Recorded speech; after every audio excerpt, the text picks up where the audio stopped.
రైతులకు నాణ్యమైన విద్యుత్ ఇవ్వాలనే ఉద్దేశంతోనే రైతు డిస్కంను తీసుకొస్తున్నామని కాంగ్రెస్ స్పష్టం చేసింది. రైతు డిస్కం ఏర్పాటుపై ఈఆర్సీ బహిరంగ విచారణలో కాంగ్రెస్ నేతలు పాల్గొన్నారు.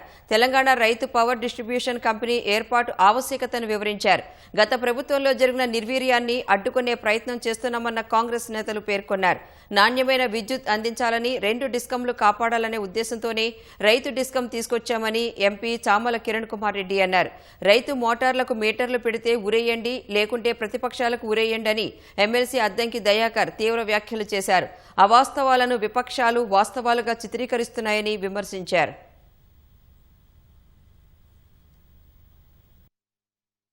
ఆర్డీఎస్ఎస్ సెంట్రల్ గవర్నమెంట్ ఉన్నటువంటి స్కీమ్ లో కూడా ఎక్కడ కూడా రైతులకు మీటర్లు పెట్టాలన్న క్లాజే లేదు. ఈ రాష్ట్ర ప్రభుత్వానికి అటువంటి ఆలోచన లేదు. రైతులకు ఉచిత కరెంట్ ఇచ్చిందే కాంగ్రెస్ పార్టీ. అది మా పేటెంట్.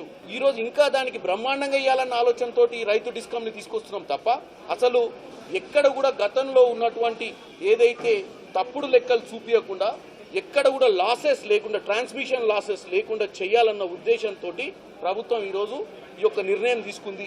రైతు మోటార్లకు మీటర్లు పెడితే మమ్మల్ని ఊరేయమని చెప్పినాం, లేకపోతే వాళ్ళని ఊరేయమని చెప్పినాం. ఎందుకంటే ఇలాంటి యొక్క అబద్దాలను ప్రచారం చేసే బీఆర్ఎస్ పార్టీ రాజకీయ లబ్ధి పొందాలని చూస్తున్నది. రైతులను రౌడీలుగా చూసి బేడీ లేచిన పార్టీ బీఆర్ఎస్ పార్టీ. ఇలా 60,000 కోట్ల రూపాయల అప్పులు చేసింది బీఆర్ఎస్ పార్టీ.